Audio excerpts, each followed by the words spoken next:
Venerable Kosate Sumanavansa and Venerable Mayagane Sohita, dear devotees and Dhamma friends. So first of all, let me wish you again a happy and prosperous New Year. Thank you for having me. It is always a pleasure to be with you in your community, Chicago Buddhist Temple community. And Sumanavansa Hamguru, even last year, I came here. So he invited me to give a talk. By the time you reflect on your past year and also, moving to a new year. So this ceremony today at the temple, so it was organized to bless you, to have a very good new year. So considering the fact that there would be many kids attending the ceremony, so today's talk is going to be especially for kids. So I hope parents wouldn't be upset with me, but from Buddha's teaching you all can learn something. So that is for a fact. Okay, there's no problem with that. So when you celebrate New Year, normally when you look at the society, you can see that people celebrate it many different ways. Okay, so you can go on a trip to see beautiful places. You can go out, eat with your family, and you can invite your friends and families to your house and share a meal together. And also there is music, there is amusement, there is theater. There are so many things that you can celebrate New Year, by doing. But this is not only celebration, but also reflection and anticipation as well. So what you have to reflect when you going to a new year. So you have to take a look back at the past year. So you have to compare. You have to evaluate to see whether you are doing any better at the moment. So you compare the previous year with the last year. So you see where you are. So there is some reflection, not only celebration. Okay, so I'm so glad that there are many people who really saw the value of coming to temple and seeking spiritual guidance. So this is, you are receiving spiritual guidance, which is very important. So when we talk about anticipation, so you have to anticipate the new year. So you should be excited about new changes. Maybe they are health goals. Maybe they are for kids educational goals. Maybe they are personal development. Okay, so there should be some excitement when you start a new year. So not only taking your time to celebrate. Okay, so you have to have some focus on what you are going to do in your new year. So what you want to bring to your new year. So there is always that reflection which is very much needed. Suppose we are, as people who are always subject to sicknesses and illnesses, and we know that this world is a transient world. Okay, everything is subject to change. So we might be experiencing pain. We might be, going through some, hard time. So we might be sick. So at the beginning of the new year, so you have to set goals. So how can I improve my health? So maybe kids, you didn't score very well in your test last year. So this is the time that you have to think about how I should improve my skills, how I should, plan to work hard and, have good achievements. So maybe you are a person who's very sensitive with the emotions. Okay, this is the time you should think about how to manage your emotions. If you are a person who is getting angry very easily, if you are a person who is getting irritated very easily, So this is a time that you should think about how to manage those emotions that I'm always bothered with. So that is what we are doing in the new year, and according to Buddha's teaching, the personality development is very important. So it's a good day on the January 1st. So you might think about how I should develop my personality, because you see, you can see world is moving ahead very fast. Okay, people are chasing after wealth, people are chasing after so many things, but the morality is day by day declining. So to make yourself a moral person, to have a good personality with respecting moral values, so that is really, really important. So listening to Buddha's teaching, so you can really make yourself a moral person, which is very much needed at the present moment. So even in the loving kindness meditation, we talked about how people inflict suffering on other people.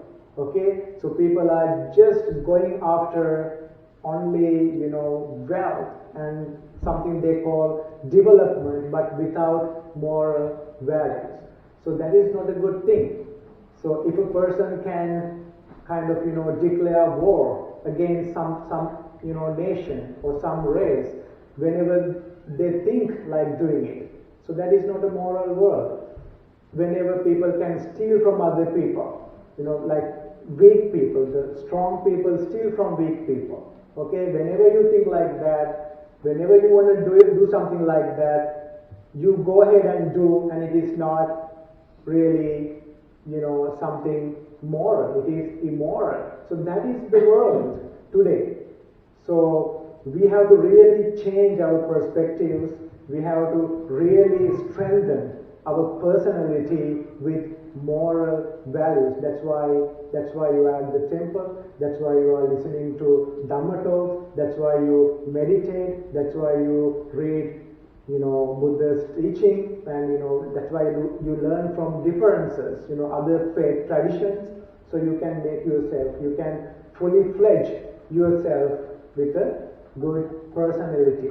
You can have a good character within you that really makes this world a better place for everyone. So January 1st is the day that we have to think about how we can be better than we already are.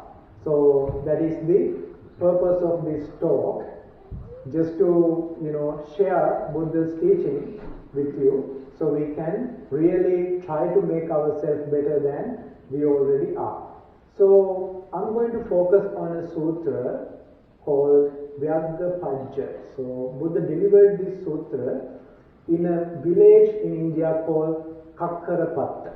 Okay, that's the village, and there was a clan called Colliers.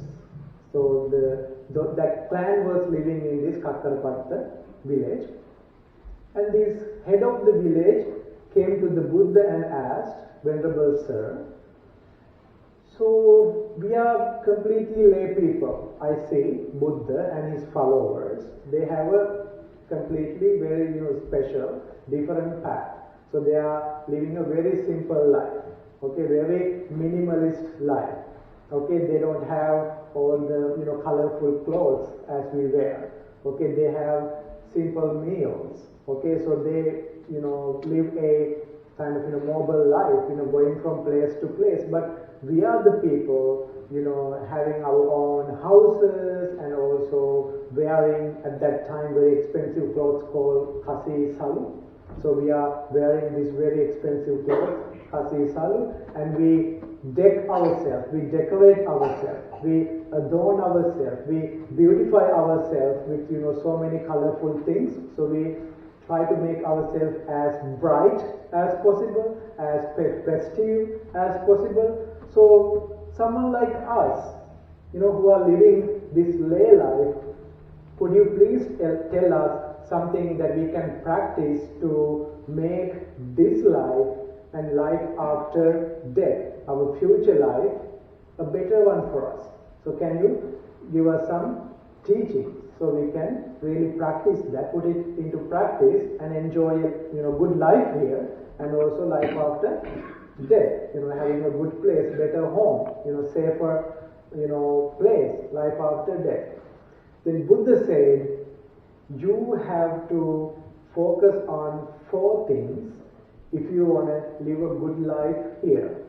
Okay, this is important equally for kids as well as, adults, because these teachings are really going to help you to have a better life here. The first thing is Utthana Sampada. So the accomplishment, so this is a sampatti, this is not a just simple thing, this is a sampatti, this is an accomplishment, so the accomplishment of persistent effort. Okay, so Buddha went forth when he was 29 years old. Okay, he had a very good life. Okay, he was a prince. Okay, he had this, all the royal pleasurances to go and spend time, all the good food, all the good clothes and the servants and everything, but he felt like there is something missing in my life.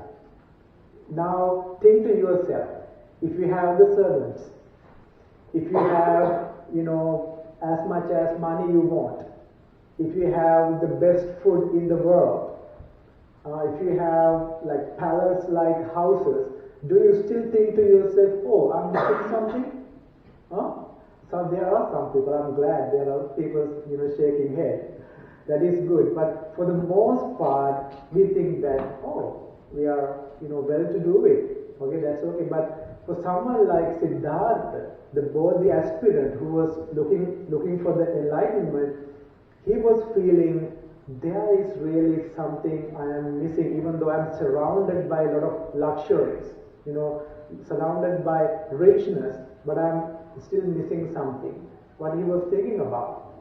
He was thinking about Hittavatayam loko apanno jayaticha, jiyaticha, chavati niyachita, chavaticha, uppajjaticha. So I don't know when I came into this existence, Hittavatayam loko apanno. So I am in this world. Jayaticha, you are born somewhere. Jiyaticha, you live. Niyaticha, and then you die. Chavaticha, then you depart from this existence to somewhere else. And uppajjaticha, being reborn again. So this is a cycle. So I'm trapped in this cycle. So that's the thing Buddha was thinking about. With all those overwhelming luxuries. So he was missing something, but he was missing the answer for this samsara, how to get rid of this samsaric existence. So how can I find the way out of this samsaric existence, just to liberate myself? Then he renounced his palace life. He went from his palace to the homelessness. That is a big effort, right? So you have to have, for some, someone it might be a risk, right? So you cannot make your mind to leave everything that you have and just go live in the forest. But Buddha, as a prince, he made that decision. And then he went to the forest, and how many years he practiced self-mortification. So there were 2 practices at that time. People thought that this is the only life we have, let's enjoy it to the fullest. So that they believed in an annihilationism. So there is nothing after this life, so let us enjoy this life. Okay, no matter what. That is self-indulgence. So it led people to live a life with self-indulgence. And there were some people thinking, not certainly the way the Prince Siddhartha thought, they were thinking there's still this going on in this samsaric existence, So they believed in eternalism. I was before, I am now, and I will be in the future. So there are so many lives to come, then I should live a life that is self-mortification. So torturing myself, when I get rid of all karmas, then I can get rid of this sansaric existence. That's what they believed. Okay? Just to, torture oneself and get rid of the old karmas. And then they believed, okay, when the old karmas are gone, then I am freed from this sansaric existence. So they believed in eternalism. So those were the practices. And Buddha also, for some reason, because he was just, looking for ways, right? He didn't know anything about, how to, what to practice, what teacher to follow. He didn't have any idea. So he also practiced the self-mortification for 6 years. So there were 5 ascetics we call Panchavargiya bhikkhus. Okay? They were helping the Buddha, when he was a kind of Bodhi aspirant, not still the Buddha. So there were these people helping Buddha because they saw he had a big commitment. He sacrificed his entire life. He left all the luxuries. He left all the wealth he had as a prince, and now he is living in this forest. So we should go and attend to him. We should wait on this great person. Then those ascetics were very helpful at the beginning. Then Buddha realized, as a bodhisattva, this is not going to work. This is not going to work, like just torturing myself. This is not going to get me anywhere. So I have to practice the middle path. Then he started to eat. Before he was like, sitting on a tree, sitting under a tree, and whatever he could find within the reach of his hand, he just ate that. See, how much kind of, effort he made, right? He never went anywhere. Whatever, fell down from the tree, he just picked it and ate. It is called Bhavattapala Bhoji. Okay, just, like wishing to die, something like that, right? Just to find the truth. Then he realized this mortification is not going to work, then I have to start eating. But, with moderation. So you know how to eat. Then those ascetics, because at that time people thought, people who torture themselves, they are the best. Okay? People who live the simplest life, they are the best. And they were very much pleased by the conduct of the Buddha. But when Buddha, as Bodhisattvas, started to take some food, started to practice the kind of middle path, eating moderately, then they left Buddha. They thought that, this guy just gave up. Okay? But Buddha really did not give up. He was just, trying to find another way to liberate himself. So the persistent effort.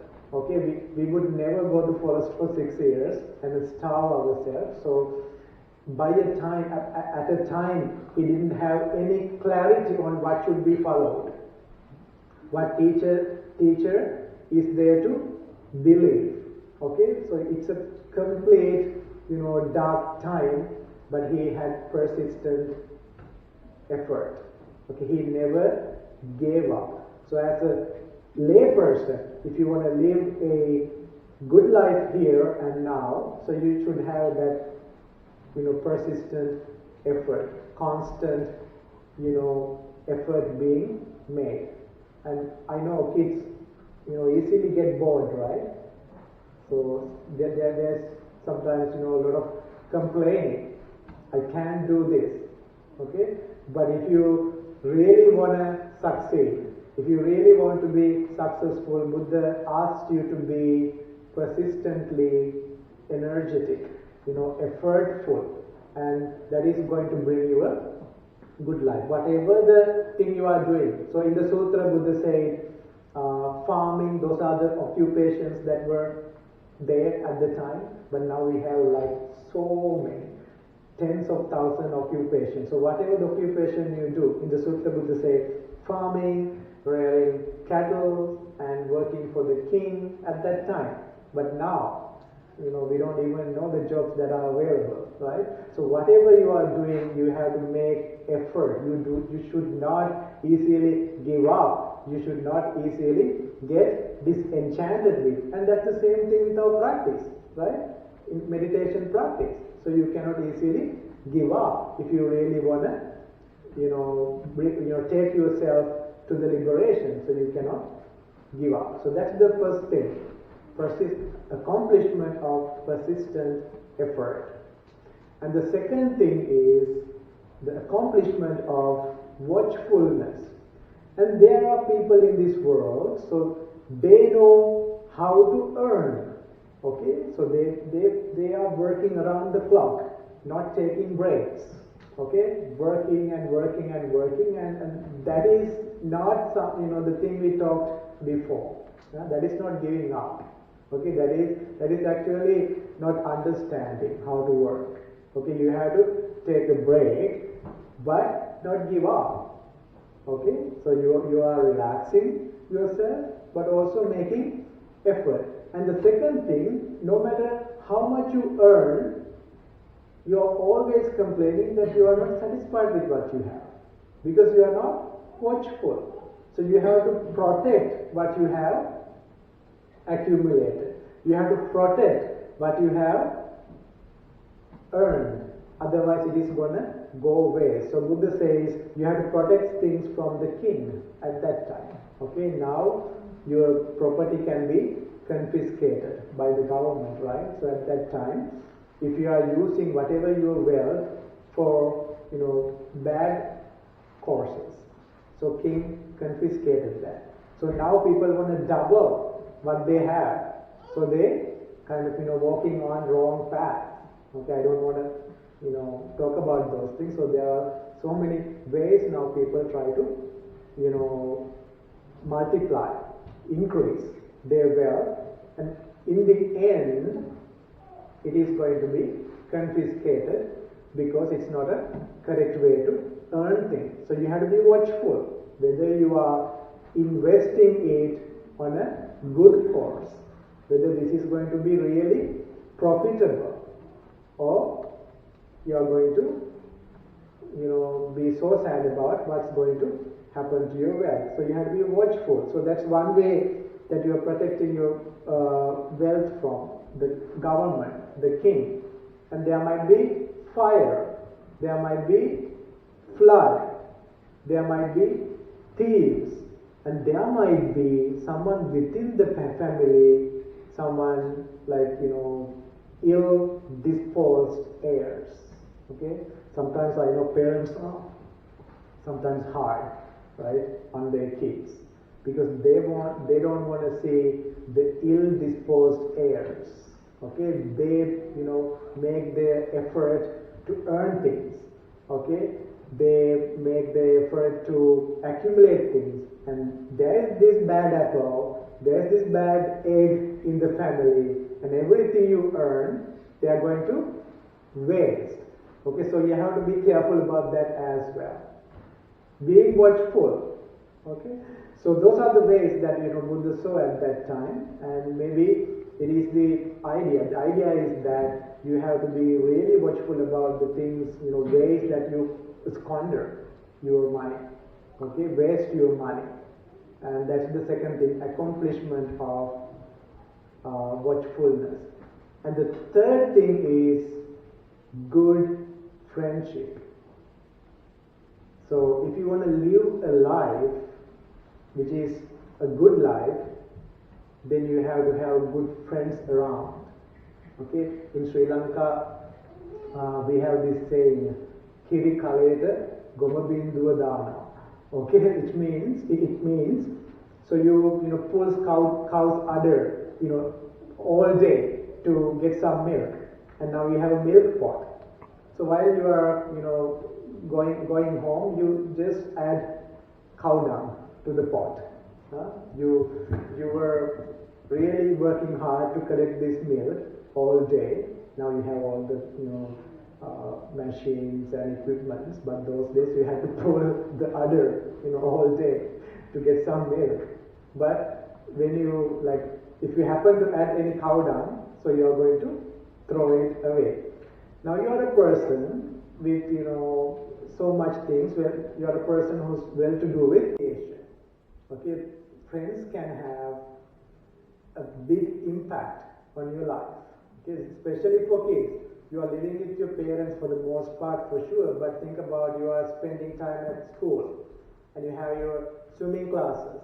You have your music instrument classes.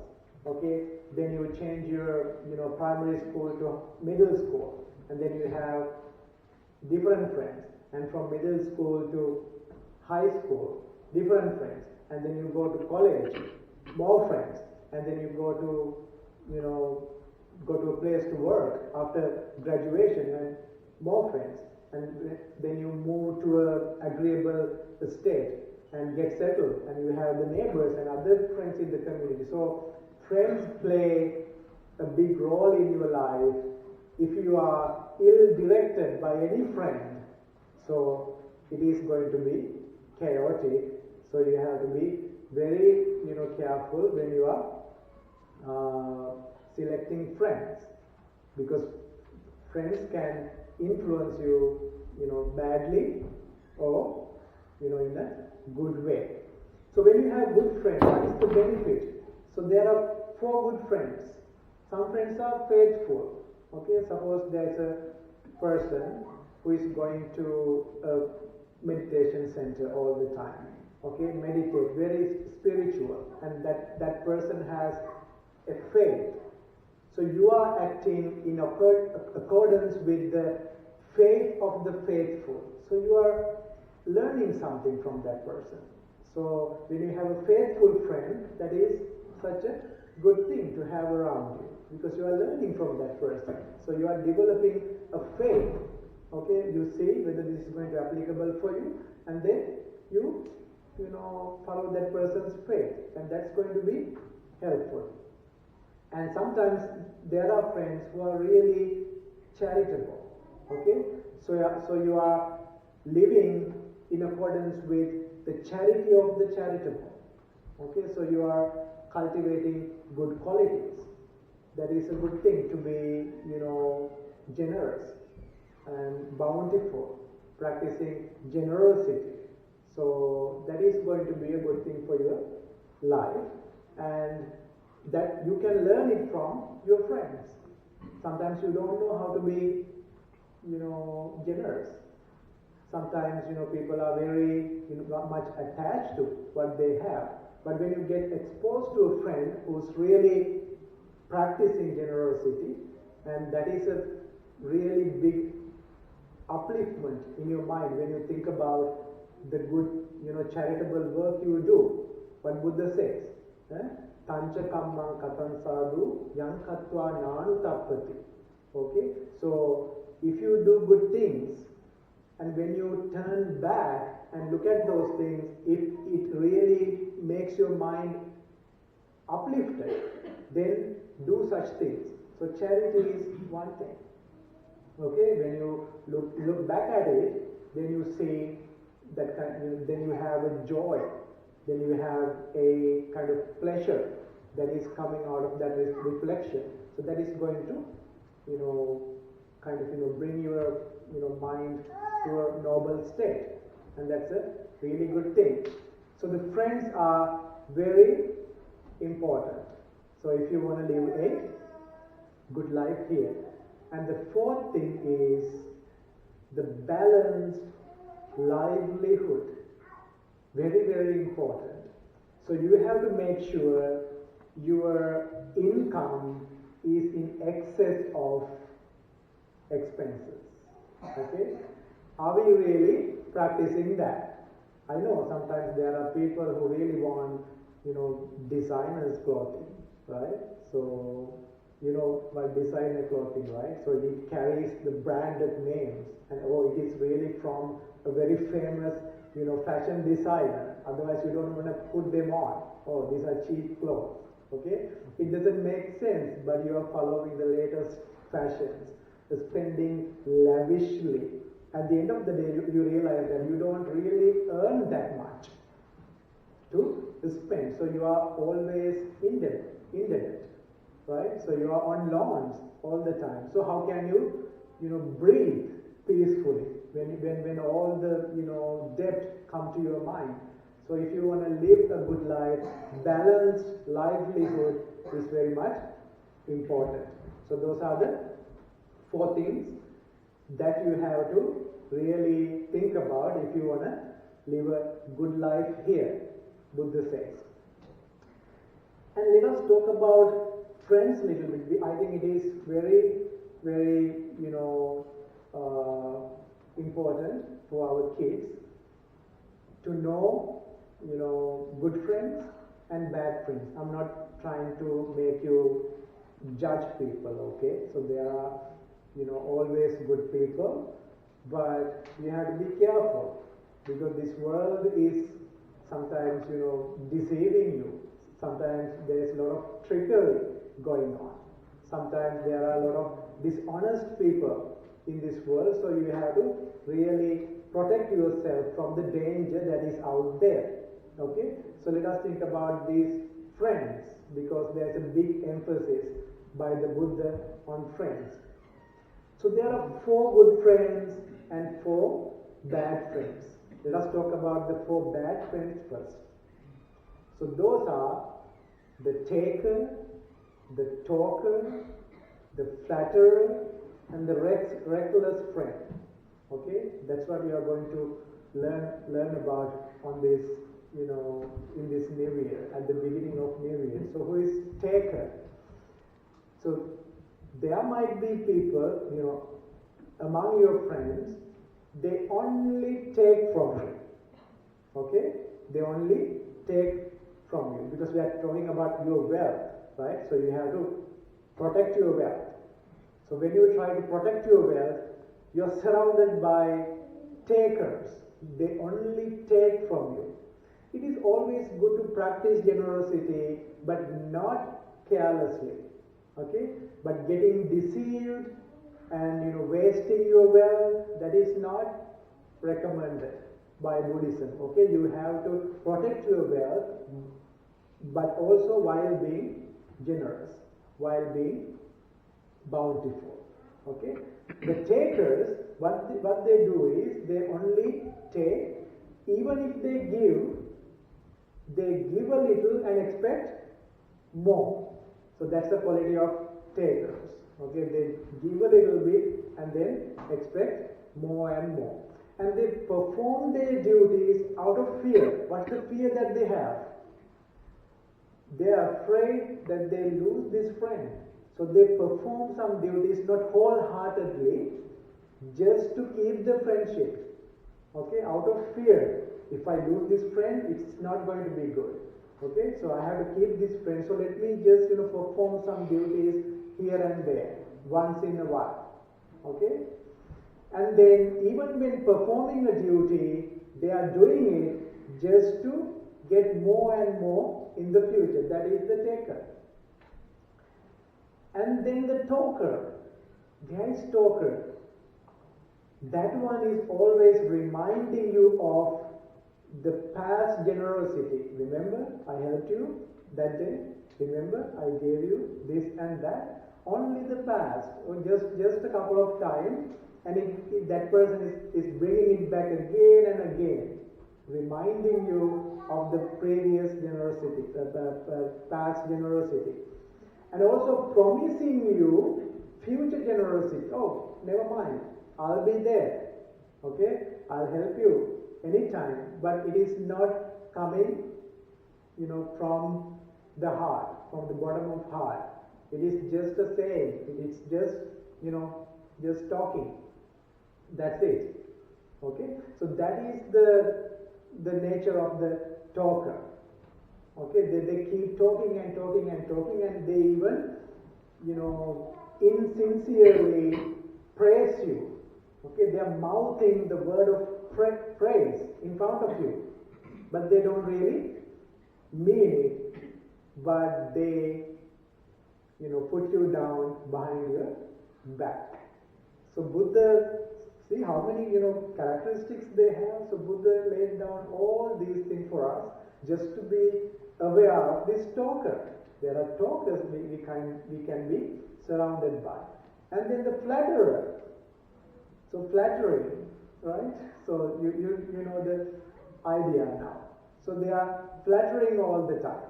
Okay, they don't really mean anything. Just, saying things like talker, just keep going and going and going and going, but they really don't mean anything. So there's kind of a similarity between this, talker and the flatterer. They are not there for you anyway. Okay, they are just bringing things up, just saying things. So for example, flatterer is like, suppose one of our kids, telling to his friend, hey, I'm going to try that substance one day, maybe a little drug. At school sometimes we have, things people bring to schools. Then this flatterer is like, oh wow, you're such a brave person. Yeah, do that. It's going to be a lot of fun. Okay, amazing. You're such a character now, huh? So you feel it like a compliment. Oh, my friend is approving that. My friend is recommending that. So I should do that. So flatterer is like that. He's approving bad things as well as good things. Okay? Recommending good things is good. Approving good things is good, but they don't really mean it. Okay, if you want to do it, just keep doing it. That's it. So you have to be careful. Okay, there's a lot of, compliment given to you, but they don't really mean it. So we get deceived. They think that, oh, they really see something in me, so I have to maintain that character.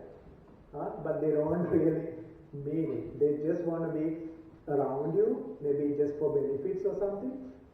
And you have to be, really careful about this flattery. And the fourth person is the reckless friend. Okay, so this is the person. Okay, sometimes in this society you have these things going on like, drinking, partying and things like that, right? So it's okay, but it should not be, when it comes to partying, it should not be compulsory, like habitual partying. Okay, that's the problem. You cannot, keep your, wealth. It's going to go away when it becomes a habitual action. Okay, so this is the friend who's accompanying you in gambling, in partying. This is the person who accompanying you in, roaming about at night, in inappropriate times. So when you are addicted to these things, when you are obsessed with gambling, partying, drinking, going out, these are the things that we have recognized as fun things to do. Okay, we should do these things for relaxation, but we should know the limit all the time.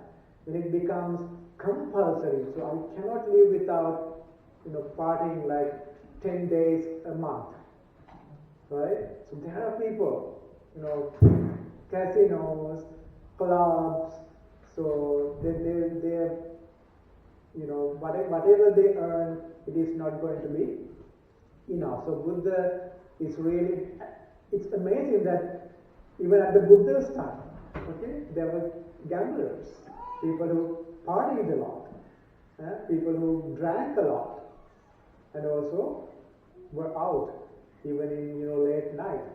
So that's why it is in the sutra, be careful. This reckless friend will come to your place and take you to the silver. We have, elephants, we have horses, we have cattle, we have everything. So our daughter doesn't have to educate herself. She doesn't have to train herself in a profession. So let's teach her how to dance and how to sing. That's it. Now you know what's going to happen. These two families, because the there's an expression, right? So the birds with same feather flocks together or something, right? So now these two families, going to marry these two with, twice 80 billion, wealth. Okay, they got married and the parents died after some time. Then this is a treasurer now, right? So treasurer is normally a person who kind of, handle finances in an association nowadays, but those days treasurers had wealth at their houses. Maybe they are called treasurers because their houses were kind of treasures. That's why. So this treasurer now, the son, has to go to king to wait upon the king for 3 times a day. That was his duty. And he was, going back and forth. And there were these now, dishonest people, tricky people. They thought that, how about this, treasurer's son getting used to kind of, drinks? If he become alcoholic, it is going to be beneficial for us. So let us put on a show on the street one day, just to, try, just to see whether we can attract this person. Okay? So they made a very strong drink and they brought all the snacks and they were drinking and eating while the treasurer was passing by. And the treasurer asked one of the dishonest people that, what are you drinking? Oh, this is a very strong drink. Does it taste better? Taste good? So this is the best drink on earth. This is like divine nectar. Okay? So have some. Yeah, why not? So let me try some. Then he tried some alcohol and he liked it and then he became addicted. Now this person with 160 billion wealth, whatever the currency they had, now this guy got exposed to bad companionship. Okay, he considered these people, these strangers who offered a drink like friend now. He's surrounded by these dishonest people and now drinking every day.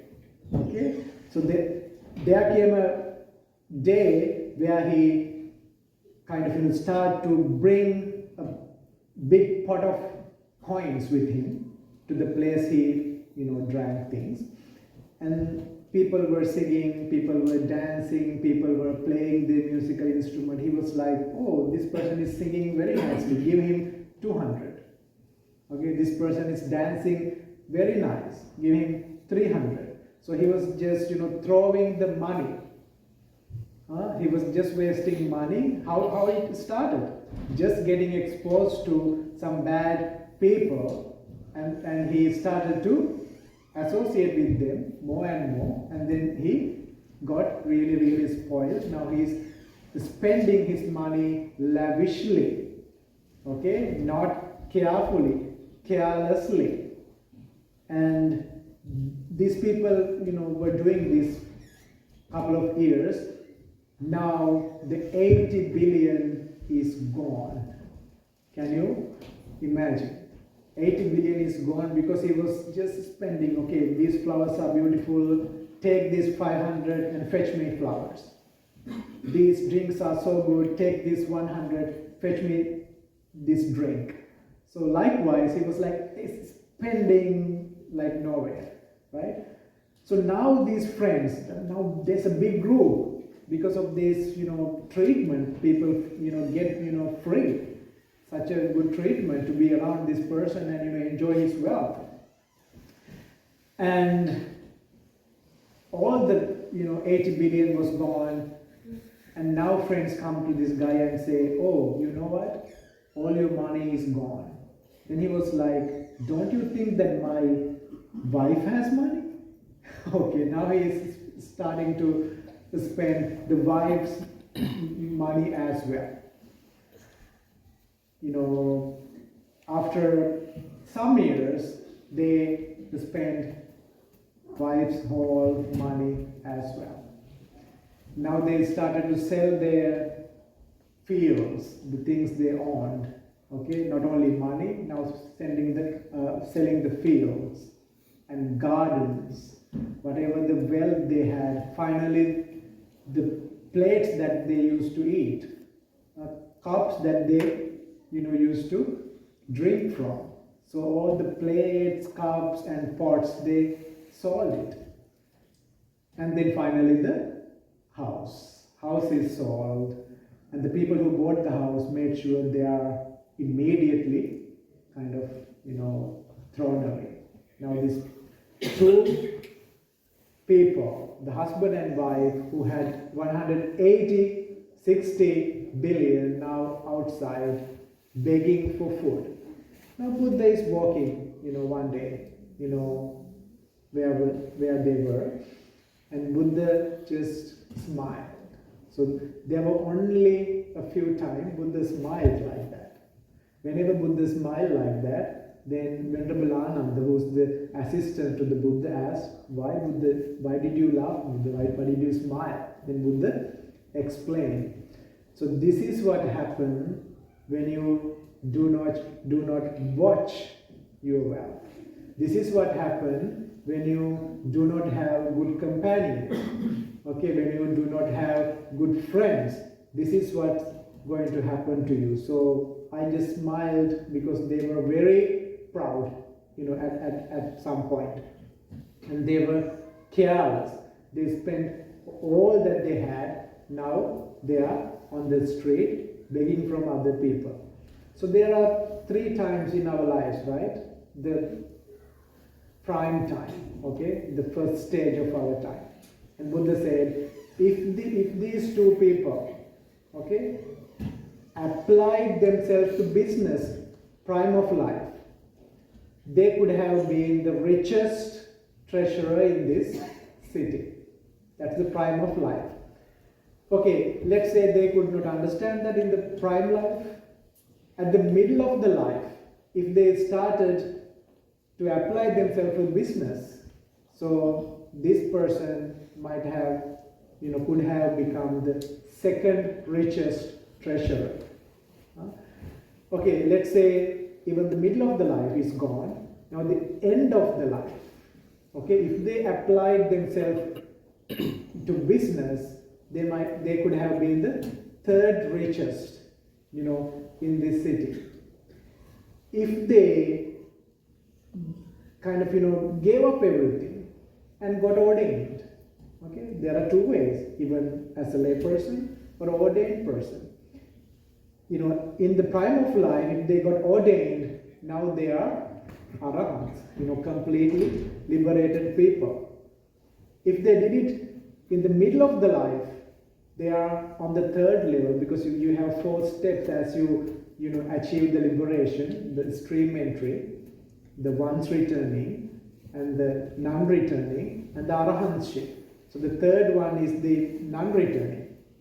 So if they did that in the middle of the life, then they could have been the non-returners. If they did at least it in the latter of their life, then they could have become the once returners, the second, fruition of the path. But they had nothing. Okay, living the lay life, because that's the question, right?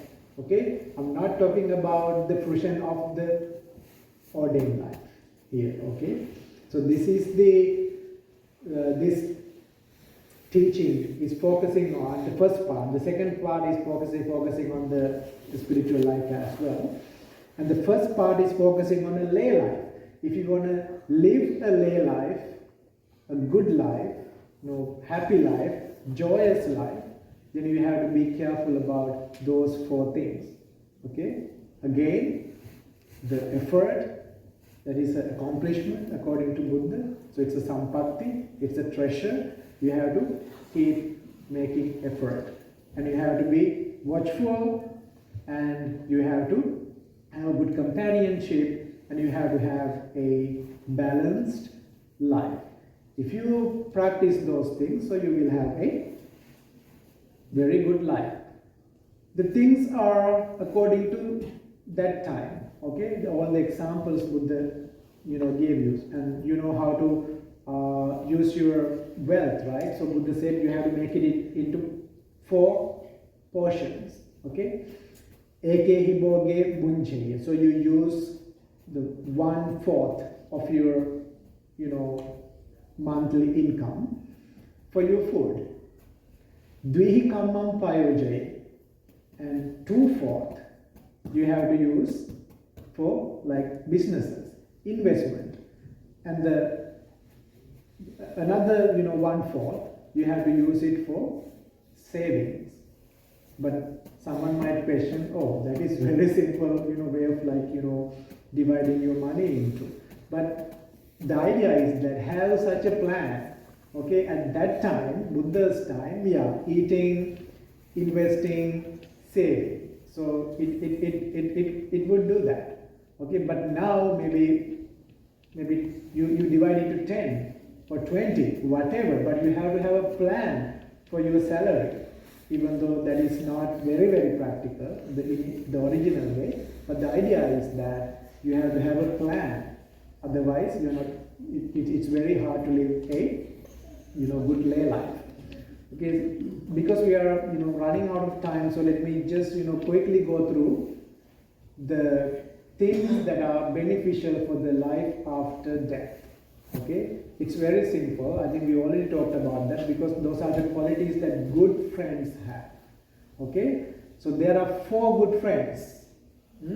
So these good friends have these qualities. If you practice these things, these 4 qualities, and your life after death is going to be very, very good. The first friend is the helper. Okay, so you have, sometimes people in your life, so they really, really help you. Okay, so sometimes you ask a little, but they give you a lot. Okay, that is really honest and very, good. By all means, that's a very good friend. That's the helper there. And the endurer.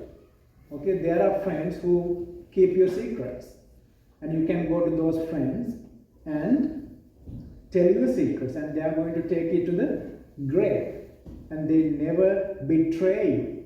Okay, and they endure even when you are, experiencing some misfortune. Okay, whenever you are having bad time. Okay, they are not around you whenever it is only good. Even when you are going through bad times, they are around. So that is the second friend, the endurer. And the third friend is the mentor. Okay, so this friend is restricting you from bad.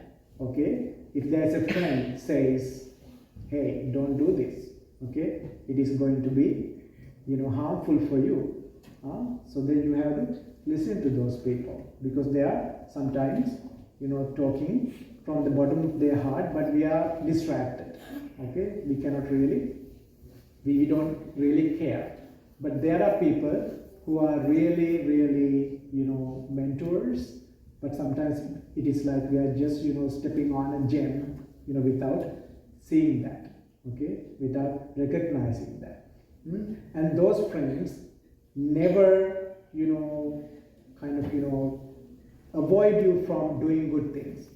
But the flatterer, he was like, when you do good things, he's like, okay. When you do bad things, then also he didn't see it, okay. So, but this friend, mentor, he really wants you to avoid yourself from doing bad things, and also, engage in good deeds, good wholesome activities. And the fourth friend is the compassionate friend. Okay, this is the friend with a lot of compassion in this person's heart, and they really want you to succeed. They never want you to decline, go down.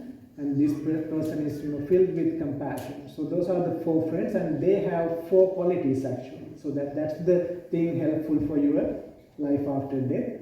That is, the first thing is faith. Okay, when you have faith towards the Buddha, Dhamma, and Sangha, meaning that you have that goal. I want to be someone like Buddha. I want to practice Dhamma. I want to follow the path that the monastics follow. So that's why you have faith towards Buddha, Dhamma and Sangha, just to make yourself better. Okay, like you have those people as the goal. Okay, the Buddha, the monastics, and the liberation that is explained in the Dhamma. So you have them as a goal. So that is the faith which is helpful for you to have a better life after death. And the second thing is the virtue. Okay, normally Buddhists, they observe 5 precepts.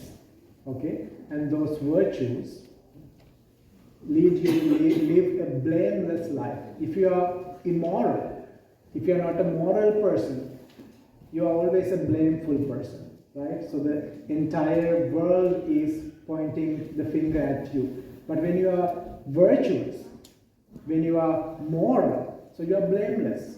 So that is kind of giving you some sort of delight, that some sort of gladness. You are living with delight and gladness because of your virtue. So that's how virtue helps you. That's the kind of the ignition, kind of that's the start of the life, being virtuous, and it itself become a spiritual quality, and then the path kind of open for you. So the virtue is the second thing. And then the effort, okay? I'm sorry, then the charity actually, charity, because we talk about tanha as the cause of our suffering, okay? When you are attached to things, when you are attached to your wealth, okay? When you are attached to your, belongings, achievements, so that is craving, tanha.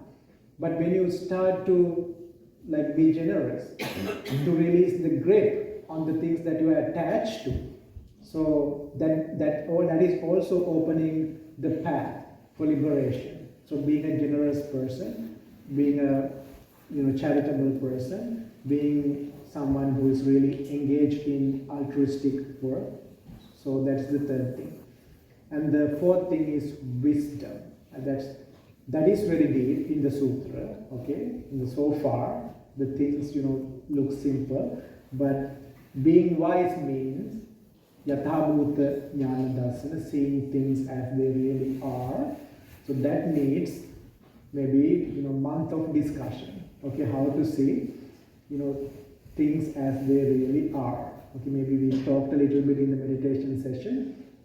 But the question, that, led the Buddha to deliver this discussion, this sutra, was, how we can make our life here better, and also the life after death, a safe place, kind of, better place for us. So according to the question, Buddha gave this, kind of, teaching, but the kind of most important part is this being wise, okay? So in Buddhism, there's a big emphasis on being wise, to see things as they are, otherwise that is delusion, okay? If you don't see things as they are, it is the delusion. So delusion is one of the 3 unwholesome roots. First 2, greed and hatred. So greed leads you to do many unwholesome things. Hatred leads you to do, again, many unwholesome things. Delusion, okay, that is, way worse than greed and hatred. So that is the last thing Buddha discussed in the sutra, but in short, I just mentioned. So when you have all those 4 qualities being cultivated, so your life after death, okay, we don't have to wait, to attain liberation for another, eon, okay, so you have to, try it here and now, practice here and now, and, try to see fruition for yourself. I think that's what I wanted to share for tonight. So in this special day that you start your new year, I wish you all the very best. So if you experience any worry in your life, thinking about the past things, so may you May all your worries go away. If you are fearful about anything, may all your fears go away. If you have regret about anything that happened in the past, may all your regrets go away. So you just, may you be able to let go of your past. And may all good things happen to you. May all deities protect you by the, great deal of meritorious deeds, by the power of great deed of meritorious deeds you did today, coming to this temple. So may there be every blessing for you to live a happy and healthy and a long, long life. May all your good purposes be fulfilled. So I wish that on behalf of the Sangha tonight.